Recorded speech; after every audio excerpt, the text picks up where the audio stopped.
Hey guys, Mark McMahon Real Estate. Today we're going to talk about what you're going to do when you get a house. Are you going to flip it or are you going to wholesale it, and how I decide on what is the next course of action. So let's get right into it.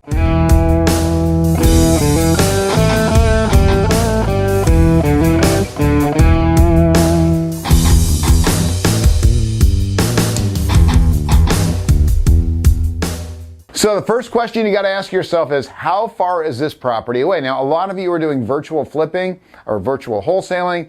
Great. But where we're at, we have plenty of houses in our area to choose from. So we choose to stay in our area. But our area is probably 120 miles in any direction, except for towards the ocean, because we'd be out in the middle of the ocean if that was the case. And we don't want to be there because there are no houses there. So what we do is we look at a house, we look at the distance, and we decide if that's going to be an issue or not. So how far is a big deal? If it's 100 miles away, it might be hard to get to. Now, we've got two projects now that are about 100 miles away, and I only have to go out every 2 weeks, so it's not that bad. But if it's a really hands-on project, or if it's the only one you got and you're running the job, it's going to be really difficult. So use that as a barometer. Decide what your factor is as far as how far you want to drive, maybe on a daily basis. All right, so 100 miles for us is typically our cutoff point. How much is the project? How much is the house? I'm not going to go buy a $3 million house 100 miles away, because I can't keep an eye on the project like that. It's going to need more oversight than say a smaller project that I'm not so concerned about details on. A big house, yes, it's going to be much more difficult. I'm going to have to be much closer. So I'm going to want that to be probably less than 40 miles away. Just my opinion. Next thing, guys, this is a big one, and that is contractor. Okay, do you have a contractor that you trust out in that area? Because here's what's going to happen. It's happened to us so many times. We'll get a project that's a long ways away, and one of our local contractors will say, hey, it's not a problem. I've got an extra crew. I'll put them out there. Heck, I'll let them stay out there. But then the problems begin, guys. You don't have so much oversight, so things start slipping through the cracks.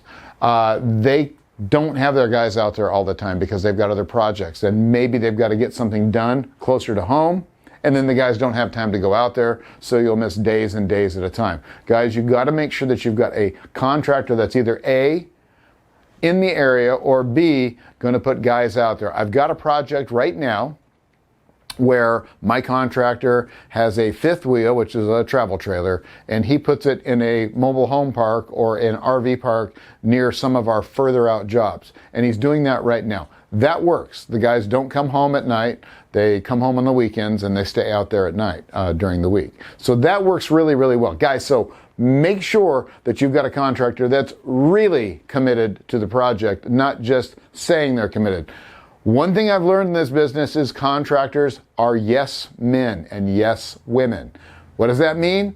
They will say yes to pretty much anything. If you ask them, do you know how to do electrical? The answer is going to be yes. If you ask them if they've ever done a gas station before, the answer is going to be yes. Why is that? Because contractors have this affliction, me being one, that we don't know where the next job's going to come from. So we say yes to everything. We say yes to too many jobs, to jobs we can't do, to jobs we're not qualified for. So, having said that, make sure your contractor is all of those things. Qualified, able, and close by. All right? Know the market. It's going to be harder the further away you get to know your market. So this is going to be another decision. We will wholesale a lot of properties that are further away, simply because we don't know the market that well. We can comp some properties and we can see what the house is selling for, but sometimes you get in neighborhoods where it goes house by house or street by street. I just look at the comps, and that's all I do. And then we put a number on it, and if it sells, it sells. If it doesn't, it doesn't. Some of the things you need to know about the market is, what is the ARV? Like the holy grail of what you need to know is, what is the ARV for your house after it's all fixed up, the after repair value. Once you have an ARV like to like, in other words, if you've got a 2-bedroom, 1-bath house and you've got another house that sold for more money, that's a 2-bedroom, 1-bath house, that is a good comp and it's been fixed up. That would be an after repair or ARV property. That's something that you can use to comp your property. So just for instance, let's say you pay $300,000 for a house, and down the street, the same size, same square footage house sells for $450, all fixed up. We know that we've got a $150,000 spread. We can kind of do the math, as we've gone through in so many videos on how to figure out how to wholesale houses, and decide that, hey, I can make a $20,000 spread on this, and my contractor or my flipper can make $40,000 or $30,000. That's a fair deal, right? Market's going to tell us if we want to flip it or if we want to wholesale it. And we need to know that market. If we don't know that market that well, we're going to wholesale it, more than likely, right? Because I'm assuming that my buyers in that area know that market. If I don't get any love, if I don't get any interest, I misjudge the market. Oh well, thank God I didn't flip it, right? There you go. Profit versus hassle. What do I mean by that, guys? So this is the most important one when I'm deciding whether I'm going to flip a house or I'm going to wholesale it. I wholesaled a house 2 weeks ago, and I showed it on Instagram, and so many people said, Mark, you could have made so much more money had you flipped it. And yes, you're correct. It was less than 100 miles. It was actually less than 40 miles. It fit all the parameters of a house I could have flipped and made probably $100,000 plus. But there was a couple things about it that I wasn't comfortable with, and I decided not to. It was an HPOZ, which is a historical designation, meaning I can't change the outside of the house. There was a few other things that I didn't like about the property that I wasn't comfortable with. Nothing to do with the way the house was or anything. It's just I wasn't comfortable where it was at. The gentleman that ended up buying it knew the area really well. He was really comfortable with it. He knew about the HPOZ. Full disclosure, he understood the entire thing. He'd done houses in that neighborhood. He was excited about doing the project, and I was happy to make half the money that I would have made because I wasn't sure about it. Okay? So that's kind of a gray, fuzzy thing I'm talking about, but you have to be comfortable with the project.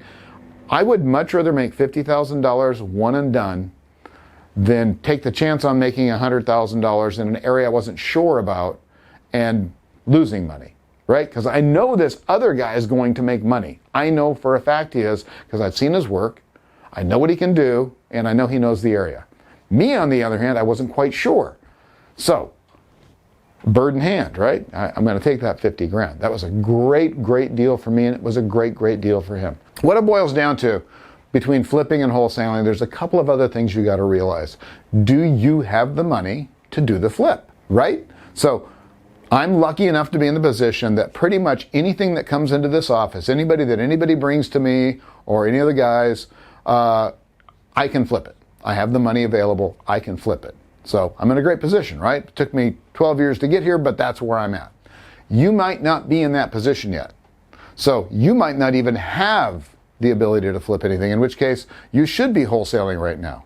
You should also be out looking for private money so you can flip, but you may not have the ability to flip at all. Or maybe you've only got the ability to flip an occasional house because you've only got $300,000 in seed money to actually buy houses with and flip, right? So you have to look at it from a financial standpoint. Can you afford it? Can you afford multiple flips at once, or can you afford to do maybe 4 a year and wholesale the rest? Guys, there's so many reasons, there's so many different nuances, and sometimes it's right here in my gut. Sometimes I look at a house and I go, you know what, I'm not into it. I can't even explain why. Just doesn't feel right. Let's put it out and see if somebody wants it. And generally somebody in that area that knows the area will go, yep, I'll take it, or they won't. And we'll either go in for a reduction and put it out again, or we'll have to cancel it. But like I said, about 5% of these things get canceled at this point. And that's probably on the high side. Not much is getting canceled right now. So guys, I know that's not definitive on whether you should flip it or wholesale it, but it really depends on where you're at. We could go over 5,000 scenarios right now, and each one would be different, and each one would have a different answer. But the point is, you've got to be comfortable, you've got to be able to afford it, it's got to be close, you've got to have a contractor, and you've got to have the ability, right? Pretty much anybody can wholesale, right? So if you're just starting out, I always say, get your feet wet wholesaling, right? There's no better way to learn real estate than wholesaling, in my opinion. All right, then jump into flipping. So if I get a house, like I showed some checks earlier today. Now this, you may be watching this 3 years from the release date, but I put some pictures today on Instagram where we made, I don't know, $12,000, $15,000 on a couple of wholesale deals. Guys, that's not chicken feed.